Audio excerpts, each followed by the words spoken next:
Duke चला गया और साथ ही केलब भी, और नैटली शॉक में वहीं खड़ी रही। क्या इन्होंने मुझे फंसाया? केलब ने कोई डील करी थी ड्यूक के साथ मुझे फंसाने की? नैटली को इस बात पर यकीन नहीं हो रहा था। उसे जल्द से जल्द केलब से बात करनी होगी। बाद में उस रात जब वो केलब के घर जा रही थी, उसकी नजर किसी पर पड़ी जो खिड़की पर था। वो केलब की माँ थी और वो घर साफ कर रही थी। बीमार बिल्कुल नहीं लग रही थी। नैटली ने गुस्से से नॉक किया और केलब उसे देखकर हैरान रह गया। नैट, मुझे पता नहीं था कि तुम आ रही हो। क्या सब कुछ ठीक है? हम बात कर सकते हैं अकेले में? ओह हाँ, ऑफ कोर्स। वो उसके साथ घर से बाहर उनकी फेवरेट जगह पर गया। फिर वो मुड़ी और उसे गुस्से से धक्का दिया। तो तुम हो जिसने ड्यूक को मेरे बारे में बताया जब उसे नकली गर्लफ्रेंड चाहिए थी, और तुम ही ने पक्का किया कि मैं मना ना कर सकूं। तुमने उस मूर्ति को गिराकर मुझ पर इल्जाम लगाया। कैसे? तुम ऐसा कैसे कर सकते थे? नैट, और फिर तुमने ऐसे नाटक किया कि तुम नहीं चाहते मैं ये जॉब लूं ताकि मैं गिल्टी फील करूं। ओह, कितना केयरिंग और पोसेसिव बॉयफ्रेंड है। लेकिन ये आइडिया तुम्हारा था। अपनी एक्टिंग के लिए तुम्हें ऑस्कर मिलना चाहिए। प्लीज मेरी बात सुनो, मैं समझा सकता हूँ। तुमने मुझे बहुत शर्मिंदा किया है और तुमने ड्यूक से ये भी कहा कि मैं तुम्हारी सिर्फ दोस्त हूँ। केलब, तुम कितने बड़े जर्क हो। वो तुम्हें अपनी नकली गर्लफ्रेंड नहीं बनाता अगर उसे पता होता हम साथ हैं। वाह, ये सफाई दोगे तुम? तुमने मेरा इस्तेमाल किया ताकि तुम उससे पैसा ले सको, और ये तुम्हारी माँ के लिए भी नहीं था क्योंकि उनकी तबीयत तो बिल्कुल ठीक लग रही है। तुम कौन हो? हाँ, तुम्हें जानती ही नहीं मैं, शायद कभी जाना ही नहीं था। नैट, ऐसा नहीं है। बस करो, हमारा रिश्ता खत्म। सुना तुमने? हमारा रिश्ता खत्म। नैटली ने उसे और कुछ कहने नहीं दिया और वहाँ से चली गई। केलब को भी इस बात का बहुत बुरा लगा और उसने ये बात अपने स्टेप डैड से कही। नैटली ने मुझे छोड़ दिया डैड। भूल जाओ उसके बारे में। जब पैसा होगा तो जिससे चाहो उससे शादी कर लेना। उसके लिए वैसे भी तुम बहुत अच्छे हो। अब किसी पैसे वाली को फंसाना, पैसे वाली से शादी करके जिंदगी सेट हो जाएगी तुम्हारी। केलब अपने स्टेप डैड की बातें सुनकर हैरान हो गया। वो अमीर होना चाहता था ताकि उसकी जिंदगी सुधरे, लेकिन वो नैटली को ऐसे ही नहीं भूल सकता था। डैड, मैं नैट की परवाह करता हूँ। मुझे पैसे चाहिए थे पर मैं उसे खोना नहीं चाहता था। और कोई अमीर लड़की वैसे भी मुझ जैसे गरीब से क्यों ही शादी करेगी। मेरे पास एक प्लान है और अगर ये कामयाब हुआ तो हम शहर में राजाओं की जिंदगी जिएंगे। पर क्या मैं तुम पर विश्वास कर सकता हूँ कि तुम इमोशनल होकर सब बिगाड़ नहीं दोगे? बिल्कुल विश्वास कर सकते हो डैड। मिस्टर क्रॉस मुस्कुराए और उन्होंने अपना प्लान बताया कि कैसे वो हैरिसन से कुछ हीरे चुराने वाले थे। पर ये तो बहुत बड़ा जुर्म है। अगर हम पकड़े गए तो? इतने सालों काम किया है कि उनके मैंशन का हर कोना पता है मुझे। मैं जानता हूँ सही मौका कब होगा और बिना पकड़े कैसे निकला जाए। वैसे भी इसे चोरी मत समझो। उन्होंने गरीबों का फायदा उठाकर बहुत कमाया है तो ये उसकी भरपाई समझो। ये बात है जस्टिस की और तुम्हारे फ्यूचर की। मिस्टर क्रॉस ने केलब को इस बात के लिए आखिर मना ही लिया, पर वो नैटली को छोड़ने के लिए अब भी तैयार नहीं था। वो उससे माफी मांगकर उसे वापस जीतेगा। दूसरी ओर नैटली लगभग ड्यूक के पास चली ही गई थी उससे बात करके कॉन्ट्रैक्ट खत्म करने की, पर अचानक रुक गई। नहीं, वो ये काम पूरा करके उससे पैसे निकलवाएगी। पर अब उसे उसकी नकली गर्लफ्रेंड बनने के ख्याल से भी घिन आती थी। ड्यूक के दिमाग से नैटली का ख्याल जा नहीं रहा था। जब उसने केलब से कहा कि उसे नैटली में इंटरेस्ट नहीं, तो वो झूठ था, क्योंकि सच तो ये था कि वो हर समय उसके पास रहना चाहता था। अगले दिन वो एक चैरिटी इवेंट में जा रहा था जिसमें वो एक बड़ा डोनर था और वो नैटली को साथ ले गया। पर उसने देखा कि नैटली का मूड थोड़ा खराब लग रहा था। उसकी मुस्कान नकली लग रही थी और उसने कुछ कहा भी नहीं। जब उसने उसका हाथ पकड़ा तो नैटली ने झटक के छुड़ा लिया। जब वो खाना खाने के लिए बैठे तो वो अचानक बोली, ओह वाओ, मजाक कर रहे हो क्या? हम $1500 एक प्लेट का देकर खाने बैठे हैं जबकि पैसा जुटा रहे हैं भूखे बच्चों के लिए। कितना आयरॉनिक है। और तुम अमीर लोग इतने शैलो हो, मुझे यकीन नहीं होता है। नैटली, क्या कर रही हो तुम? क्या तुम कह रही हो कि खाना बहुत महंगा है? ये सिर्फ $1500 का ही तो है स्वीट हार्ट। सिर्फ $1500?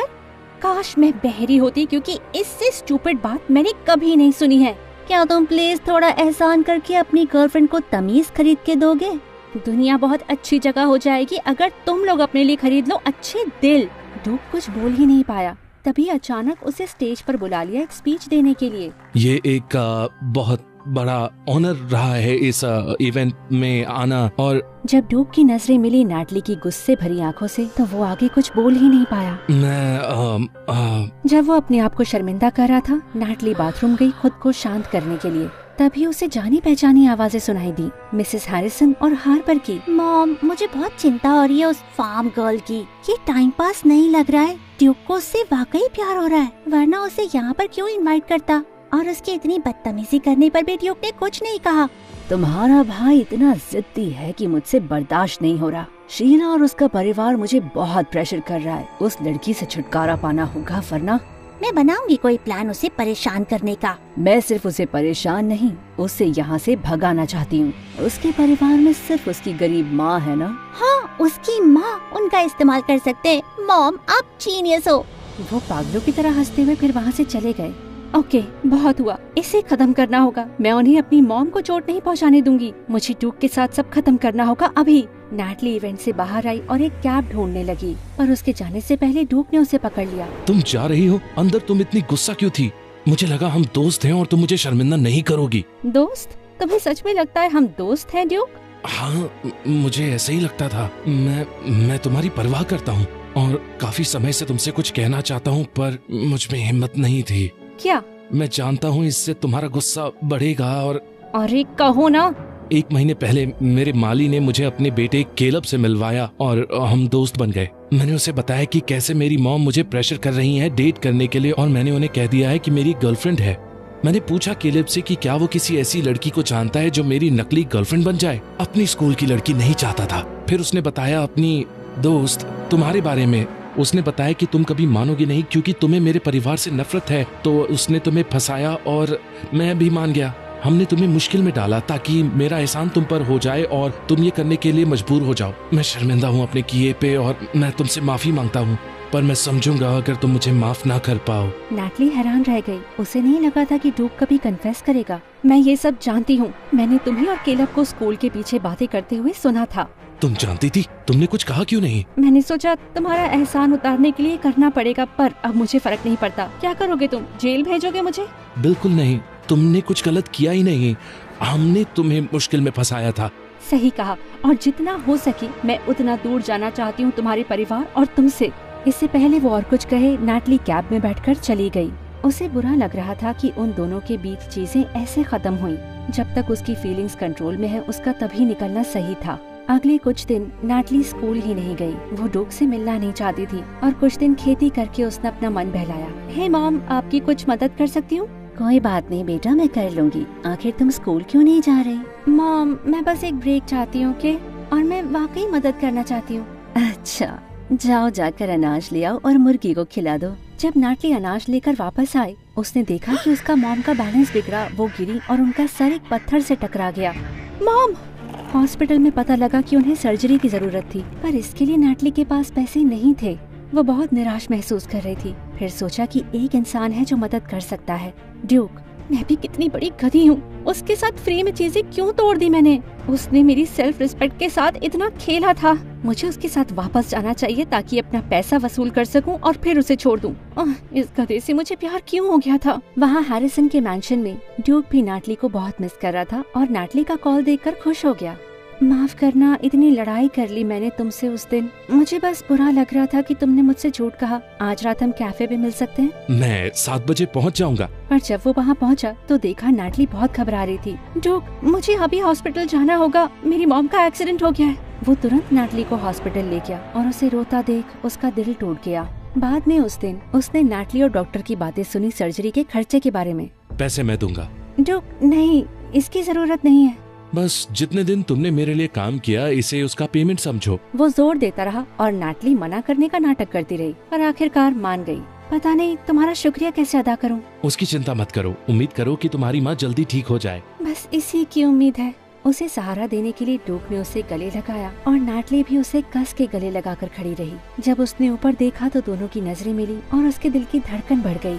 तुम बहुत खूबसूरत हो। जब नैटली को एहसास हुआ कि क्या हो रहा है तो वो तुरंत बहाना मार के बाथरूम चली गई। फोकस करो नैटली, वो एक जर्क है और उसकी फैमिली बकवास है, भावनाओं में मत बहो। दूसरी ओर हार्पर और मिसेस हैरिसन ने डिसाइड किया कि डिनर का टाइम सही रहेगा ड्यूक का दिल तोड़ने के लिए। तो नैटली कैसी है डार्लिंग? एक बार और बुलाना उसे डिनर के लिए। वो अपनी माँ का ध्यान रख रही है जो हॉस्पिटल में है। अभी से? हमने तो उन्हें कुछ किया भी नहीं अब तक। क्या? ड्यूक, तुम्हें यकीन है कि इसीलिए तुम्हारी गर्लफ्रेंड नहीं आ रही है? हाँ मॉम, मुझे यकीन है। या इसीलिए क्योंकि वो तुम्हारी नकली गर्लफ्रेंड है और तुम अब तक मुझसे झूठ बोल रहे थे। क्या? ये क्या बोल रही हो आप? और तभी हार्पर ने फोन निकालकर ड्यूक और नाटली का वो वीडियो चलाया जिसमें ड्यूक ने कहा था कि उसे अपनी मॉम की वजह से एक नकली गर्लफ्रेंड चाहिए। मैं तुमसे बहुत निराश हूँ ड्यूक, तुमने झूठ बोला मुझसे, अब ये नाटक तुम बंद करोगे अभी। मॉम बस करो, इतना दबाव डालना बंद करो। हाँ मैंने झूठ कहा पर आपने मजबूर कर दिया था और नाटली मेरी नकली गर्लफ्रेंड रही होगी पर अब मैं उससे प्यार करता हूँ। बकवास, उस गोल्ड डिगर को छोड़ो और शीला को डेट करो, वरना भूल जाओ कि तुम मेरे बेटे हो और भूल जाओ इस ऐशो आराम को भी। उस रात केलब और उसके स्टेप डैड कामयाब रहे हैरिसन्स का सेफ खोलने में। ये तो वाओ डैड, हम तो अमीर हो जाएंगे। मैंने कहा था ना बेटा। चलो अब सारे हीरे इस बैग में डालो जल्दी। बाप बेटे सारा सामान लूटने में लगभग कामयाब हो ही गए थे कि अचानक दरवाजे खुले और हैरिसन्स की सिक्योरिटी आ गई पुलिस के साथ। अगले दिन पूरे शहर में खबर फैल गई थी कि मिस्टर क्रॉस और केलब पकड़े गए थे हैरिसन्स के यहाँ चोरी करते हुए। नाटली को इस पर विश्वास ही नहीं हुआ। वो केलब से अब प्यार नहीं करती थी पर वो बचपन से उसका दोस्त रहा था, उसे मिलने जाना होगा। नैट, थैंक गॉड तुम आ गई। तुम्हें मेरी मदद करनी होगी। प्लीज ड्यूक से कहो अपने परिवार से कह के मुझे छुड़वा दे। केलब, तुमने ऐसा क्यों किया? तुम ऐसे इंसान कब बन गए? तुम समझ कैसे नहीं सकती नैट? उन अमीर लोगों से हमने हमेशा नफरत की है। वो हमारे पेरेंट्स से कमर तोड़ काम करवाते हैं और हमसे बुरा बर्ताव करते हैं। क्या हम उनके जैसे स्मार्ट नहीं? क्या हमें हक नहीं बनता अच्छी चीजों का? नहीं, तुम्हें हक है अच्छी जिंदगी का, पर इसे अमीरों को लूट कर नहीं पा सकते। तुम्हें इसे कमाना होगा केलब। मैं 50 साल भी काम करूं तो इतना पैसा नहीं कमा पाऊंगा। कसम से मैं सिर्फ अपने लिए नहीं चाहता था, मैं चाहता था अपने परिवार और तुम्हारे लिए। मैं अब भी तुमसे प्यार करता हूँ नैट, और एक बार जब मैं अमीर हो जाता तो तुम्हें मनाता कि तुम मेरे साथ बड़े शहर चलो। तुमने ऐसा कैसे सोच लिया कि मैं ये चाहती हूँ? बचपन में तो मैं एग्जाम में भी चीट नहीं कर पाती थी और मैं तुमसे अब प्यार नहीं करती केलब। पर तुम मेरी बेस्ट फ्रेंड हो, मेरी इकलौती फ्रेंड हो। तुम्हें मेरी मदद करनी होगी। प्लीज ड्यूक से बात करो। मैं ऐसा नहीं कर सकती। तुमने जुर्म किया है और इसकी सजा तुम्हें भुगतनी होगी। और एक बार भी तुमने ये नहीं कहा कि तुम शर्मिंदा हो ये करने के लिए। प्लीज नैट, मेरी माँ का ख्याल कौन रखेगा?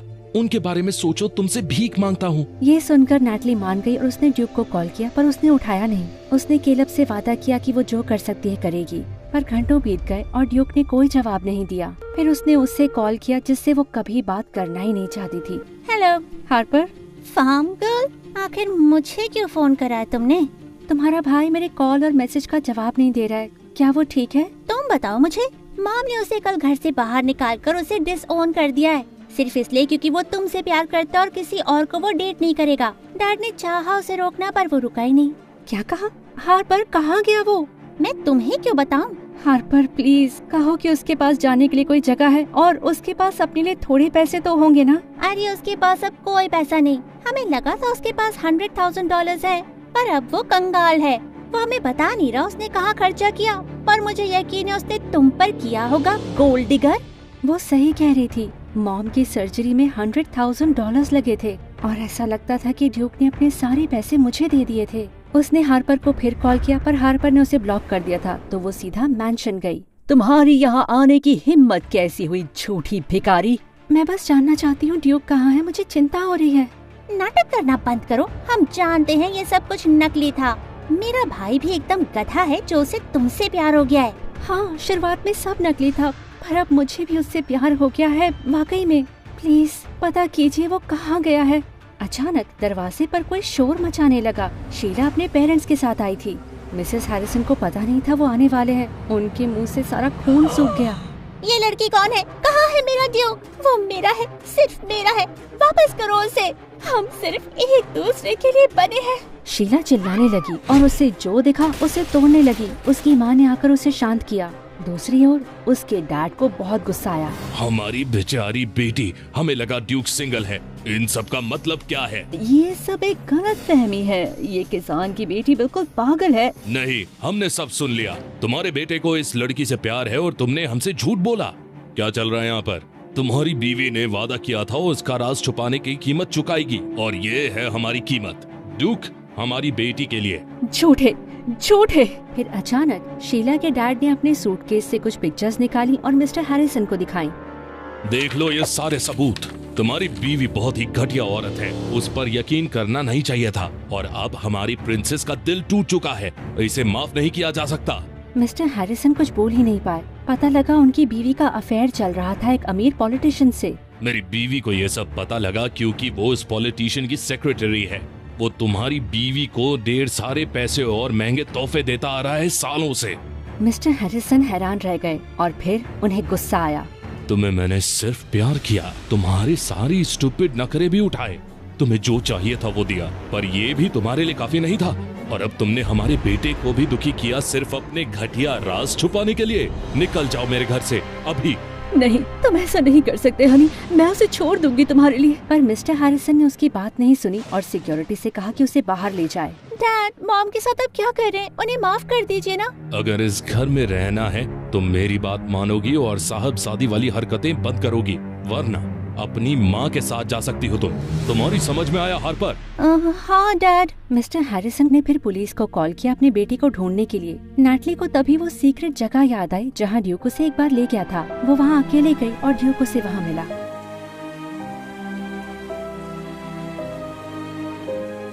नैटली, यहाँ क्या कर रही हो? उसने ड्यूक को सब कुछ बताया। ड्यूक विश्वास नहीं कर पा रहा था कि उसकी माँ कितनी बुरी थी। तुम्हारे घर चलने का समय आ गया है, तुम्हारे डैड बहुत परेशान हैं। और तुम, क्या तुम परेशान थी? मैं यहाँ और किस लिए आई हूँ? और तुम इतनी स्टूपिड कैसे थी कि अपने सारे पैसे मुझे दे दिए? वो तुम्हारी मॉम के लिए थे नैटली। बेवकूफी होगी उनका ख्याल ना करना जिनसे प्यार करते हो। And I love you. I love you too duke. लगा नहीं था कभी कर पाऊंगी और मैं वाकई नहीं करना चाहती थी, पर तुमसे प्यार करने से खुद को रोक ही नहीं पाई। ओके, तो फिर इस केस में तुम्हें एक और कॉन्ट्रैक्ट साइन करना पड़ेगा। देखेंगे किस तरह का कॉन्ट्रैक्ट होगा ये। कॉन्ट्रैक्ट मेरी बेबी क्वीन बनने का, हमेशा के लिए। ओह माय गॉड, प्लीज मुझे कभी ये मत बुलाना। सोचूंगा इस बारे में।